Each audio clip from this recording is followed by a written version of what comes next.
Hey guys, what's up? It's Mac Daddy once again, here to talk to you guys about skill level.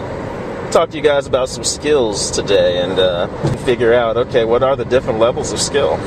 You know, that's the ultimate question. What are the levels that you'll see players at where they're able to do certain things and not others? And, you know, it's that path to mastery, you know, where to really be called a master, you can't call yourself a master with under any condition just because you play a lot, or just because you can execute all the moves, or just because you've knocked off a tournament, won a tournament here and there. You know, master is a very sensitive word, man.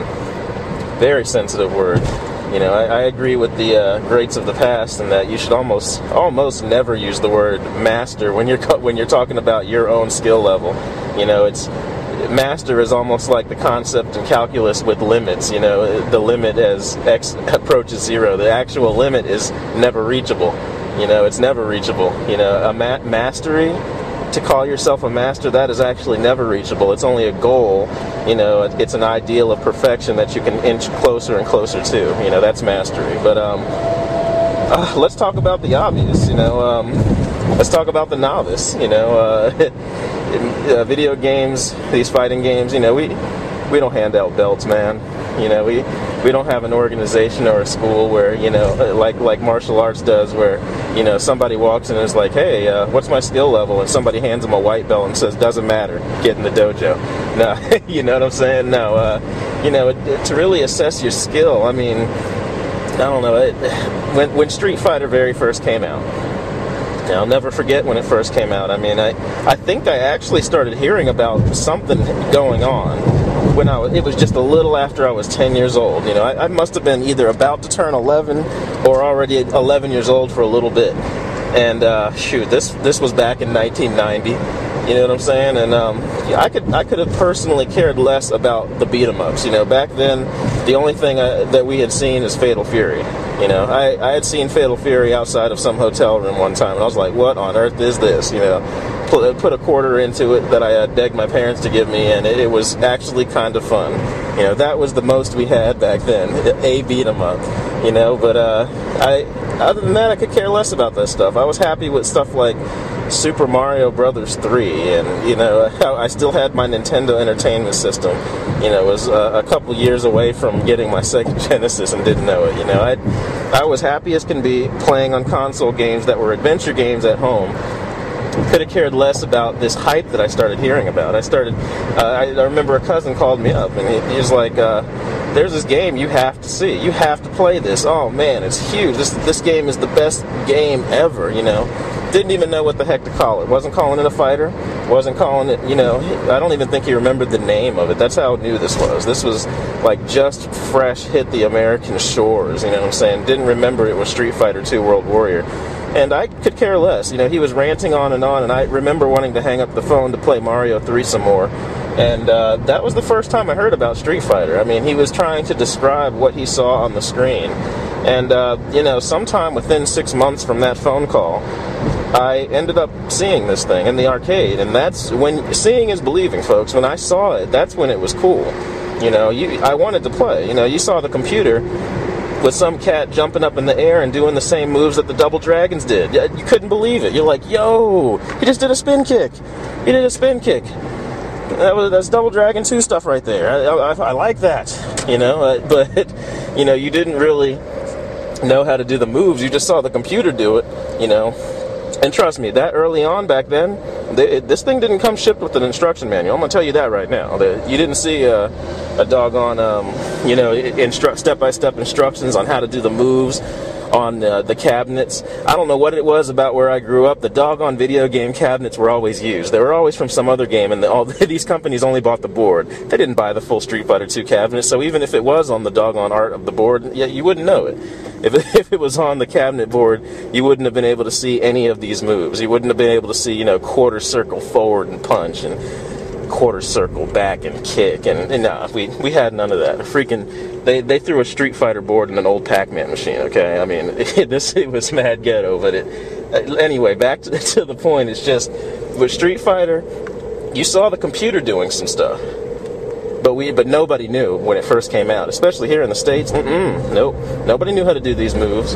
And you know, as far as skill is concerned, okay, when I actually wanted to play it, you know, I stood back and watched it. I was going to watch everyone else play it, but I wasn't ready to try it yet. And when I was ready to play it finally, I was looking for someone I could actually play. I didn't know any moves. I'm sitting there like an idiot, you know, and I was like, it wasn't really that fun until I picked this chick with these Pippi Longstocking bonnets in her hair, and I couldn't believe it. She had these thunder thighs. I'm like, yes, if I just mash all 3 buttons down here as fast as I can, moves come out. She starts throwing kicks. I was like, this is the best game ever made, man.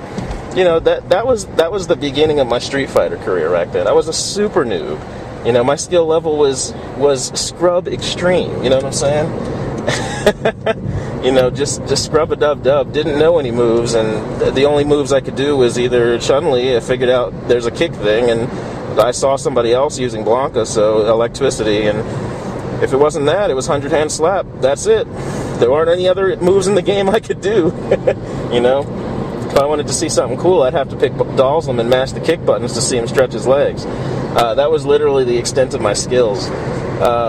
So yeah, that was the beginning of my Street Fighter career, and that is a novice, man, to the ultimate. I mean, it's because of the fact we're just talking about fighting games, and Street Fighter is the granddaddy of all fighting games. I mean, you know, obviously skill level, it has something to do with the number of moves you know, and start off, nobody knew anything, and I certainly didn't, you know, and that's what it is. You know, you're brand new. You're lucky if you know a move, period. If you know a move, you know, that's a novice. That's a noob. You know, you kind of gradually march to what I call an intermediate player. You know, that's the next level. Yeah, you start off as a noob somewhere, a little Padawan, a white belt, you know, and the march to an intermediate player, someone that actually knows what they're doing, is somebody that you know a large set of the moves. You know a large skill set of the moves. You know,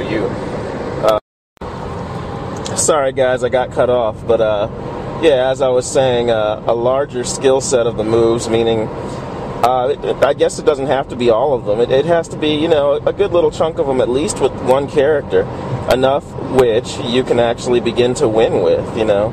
Even if it's just, you know, playing by yourself, you threw in a quarter and nobody else is around, you can actually fight against the computer and win.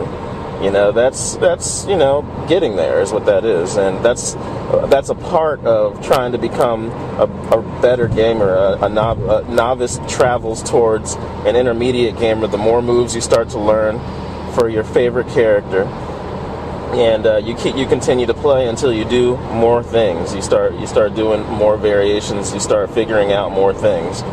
You know, and in Street Fighter, you know, eventually people started to figure these things out. You know, they figured out that if you follow that jump kick and then immediately do the foot sweep, man, they never break out of it. You know, people figured that one out. People started figuring out that, you know, you could walk up to somebody and literally, as they're holding back, just duck and start throwing out that lowest kick button. You know, just duck and just throw out low kick. It's just you know, people figured that out. Figured it out, you know, but early on, you know, particularly after this game was released in the States and we had, you know, no ways of knowing these moves. We didn't have any magazines, you know. There was no magazines actually posting the how to do the moves yet, you know. They might have been talking about Buzz too, but, you know, we weren't really into the magazines quite yet like that. Nobody had any subscriptions around. There was no internet. You know, there was no way to look these things up. And so, being in that isolated environment, it was kind of like everybody was at the same skill level, which is weird. It's very weird, because despite how old everybody was that was actually trying to play this game and was terrible and nobody knew the moves, everyone, for the most part, you know, they were button mashing like I was. They were picking Chun-Li, they were picking Blanca, they were picking E Honda, and you know, and that's it. You know, you didn't see anybody actually executing anything else yet, because no one knew how to do a fireball motion, no one knew how to do a dragon punch motion, and I mean, everything else you can just forget about. You can forget about somebody knowing how to do a spinning pile driver. That was out the door. That you probably wouldn't see anybody in at that particular arcade I was at. You wouldn't see anyone do that for the first time for another couple of years, okay? You know, that just wasn't happening. A little bit too advanced, and that was the secret behind it. You know, it was almost like it was actually the same thing in Street Fighter 1. You know, those moves exist. There was the dragon punch, there was the fireball, but it was members only. People didn't know how to do it except for by word of mouth, and whenever somebody actually did know how to do it, they thought they were some kind of kung fu master or something. They weren't sharing the information with everybody like they should be, you know. And that same stuff happened when Street Fighter 2 dropped. You know, it was the same type of thing over again. It's where there were some people in the know-how and most people in the I don't know how. You know what I'm saying? I don't know how in the world.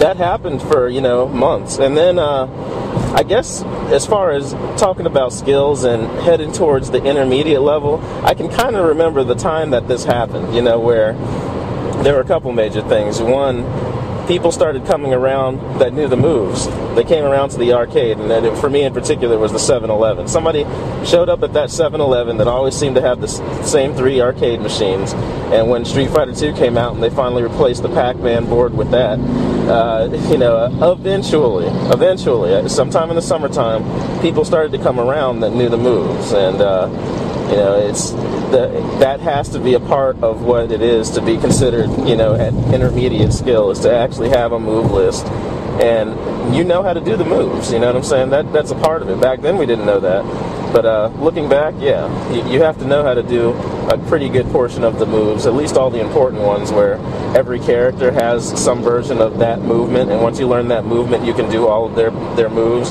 So you have to be able to execute. Yeah, that's the thing. And so I have to say that, you know, the novice basically doesn't know much of anything. They're either a button masher, you know, and moving on to a professional button masher, you know, naturally as I was mashing my way to victory with Chun-Li, you know, I got better at mashing. You know, I learned to start doing her lightning kicks earlier. You actually jump in the air first. Wait till you get to the height of the jump and start button mashing. That way she'll be kicking as soon as she lands. Isn't that great? You know? Didn't know it was called a combo, but I realized that if you had them in the corner and you kicked them and those lightning kicks came out, that was it, man. That was the end. You know, eventually we figured that out. So those types of skills increase too. Just the fact that you're playing more often and figuring things out. But to actually be an intermediate player, yeah, you got to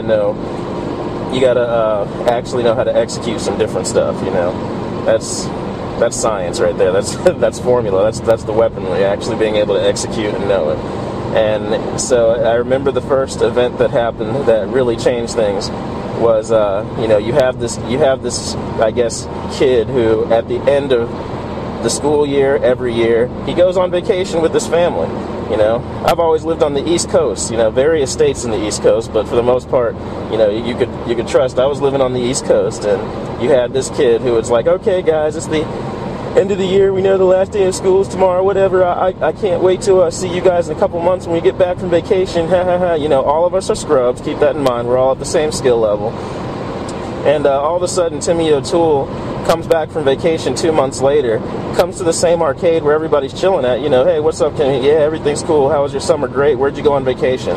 California. Oh, okay, cool, California, alright. So he puts in his quarter, he starts playing, and holy crap.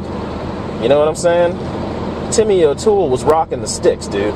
Timmy O'Toole was throwing fireballs. He was throwing dragon punches. He knew stuff. I mean, he was doing stuff that we'd never seen before. This kid was throwing sonic booms, doing flash kicks, spinning bird kicks, spinning star kick. What the heck have you been up to this summer? You know? And he didn't want to tell anybody. Not only did Timmy O'Toole not want to tell everybody the freaking moves, he wanted to keep it to himself and control it. And then, you know what I'm saying? And when people started trying to watch him play so they could figure out what buttons he was pushing, this kid would vanish. You know, he would not come to the arcade to the end of the week. You know, so this was the kind of stuff going on back when I grew up, and we knew something was up. You know, we knew something was up because he was beating us down. You know, nobody could win when he had the moves. You know what I'm saying? He had all the moves. And so, you know, obviously his skill level was better than ours, you know, if we were the scrubs, he was like the king of the scrubs at that point. You really think that just because Timmy O'Toole knew how to do the moves, he was actually good at them? No, he wasn't good at using the moves. You know, he knew how to throw out a fireball here and there, and it would hit us, but it doesn't mean that he was an expert at trapping. It doesn't mean jack squat, really. He just knew how to do the moves. And he would wait for you to jump so that he could get his flash kick off, and he would just laugh. Okay, Timmy. We're going to figure you out eventually, you know?